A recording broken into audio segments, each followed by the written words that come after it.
All right, let's talk about Keanu Reeves. When you think of Hollywood superstars, you probably have a certain type, a certain image that comes to mind. But Keanu, he's something else entirely. He's not just an actor, he's a genuine Hollywood anomaly, a guy whose popularity has gone way beyond the movies to become this huge cultural thing. Which brings us to the big question we're trying to figure out here. We live in an age where celebrities are under this constant, intense microscope. So how on earth did this one guy manage to become so universally loved to become, the internet's boyfriend? It's a really fascinating puzzle, and today we're going to put the pieces together. You see, the key to understanding Keanu, it's all about this duality. On one hand, you've got the myth, these epic, larger-than-life characters like Neo, John Wick, even Ted. They've defined entire generations. But then there's the man, the person the public has pieced together over the years, this quiet, thoughtful, and deeply human person who's been shaped by some really incredible personal struggles. So to start, you've really got to look at his career, because it's not just one long, steady climb. It's been a series of these remarkable, totally distinct peaks that make him a true outlier in Hollywood. I mean, the longevity alone is just wild. First, he's the goofy, lovable dude from Bill and Ted. Then, bam, he's a serious action hero in Speed. And then he walks away from a massive sequel payday to go do theater. Of course, 1999 hits, and The Matrix makes him a global icon, and just when you think his biggest action days are over, he comes back and completely reinvents the genre with John Wick. Seriously, most actors would be lucky to have just one of those peaks. He's had 4. But here's where the story really takes a turn. Because as amazing as his career has been, that's really only half the picture. Running right alongside all those massive triumphs is a parallel story of just profound personal tragedy. And it's this part of his life, the part he has always kept so incredibly private, that's arguably the most important piece of the puzzle to understanding the man he is today. The first devastating blow really came back in 1993. His best friend, the amazing actor River Phoenix, died suddenly. They were incredibly close, and losing him at such a young age was, well, it was a defining, scarring moment for him. Then, fast forward to 1999. He's at the absolute peak of his fame. The Matrix is everywhere. And right then, he and his girlfriend Jennifer Syme go through an unimaginable tragedy. Their daughter, Ava, was stillborn. The grief was just overwhelming. And then, unbelievably, just 18 months after that, the unthinkable happened all over again.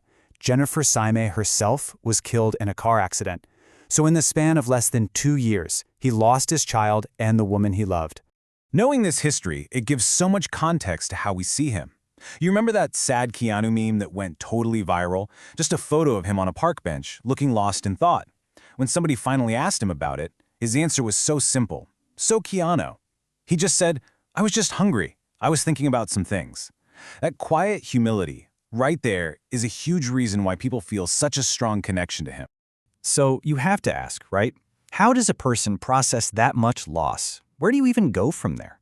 Well, for Keanu Reeves, the answer wasn't to get bitter or shut down. Instead, all that pain seems to have forged this deep, profound philosophy of kindness. And this isn't just a theory. The proof is right there in his unspoken resume. For years, he's quietly run a private foundation for children's hospitals and cancer research, never even put his name on it. He was the main caretaker for his sister when she was battling leukemia. And the stories from his film sets? They're legendary. Giving away millions of his own money to the crew, buying Harleys for the stunt guys, and just recently custom Rolex watches for the John Wick team. And if you want to understand the scale of this generosity, just look at this number. The estimated amount he gave to the special effects and costume design crews from his Matrix earnings was a jaw-dropping $75 million. Why? Because he felt they were the real heroes of the movie and deserved it. Really, his own words say everything you need to know. This quote, it just reveals a mindset that is so completely alien to the way modern celebrity culture works. It has never, ever been about the money for him. It's always been about something more. Okay, so let's bring it all back. How does all this, the career, the tragedy, the quiet kindness, finally answer our question?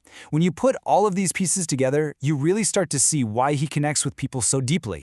What he really embodies is this kind of new masculinity. He can be the most believable, lethal action hero of a generation on screen. In fact, you could argue that his own deep understanding of grief is what makes a character like John Wick feel so real.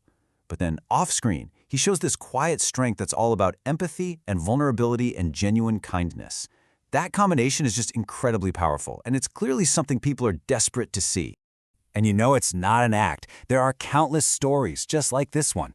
A global superstar waiting patiently in the rain to get into his own party just because he didn't want to pull rank or cause a fuss. It's that total lack of ego that just sets him so far apart. But for me, maybe nothing captures his entire essence better than this one moment. Stephen Colbert asked him this massive cosmic question, what happens when we die?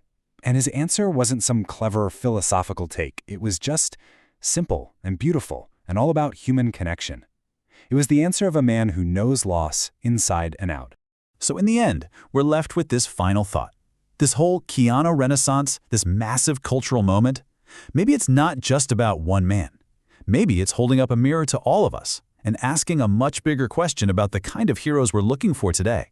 Maybe it's not the loudest or the richest, but maybe, just maybe, it's the kindest.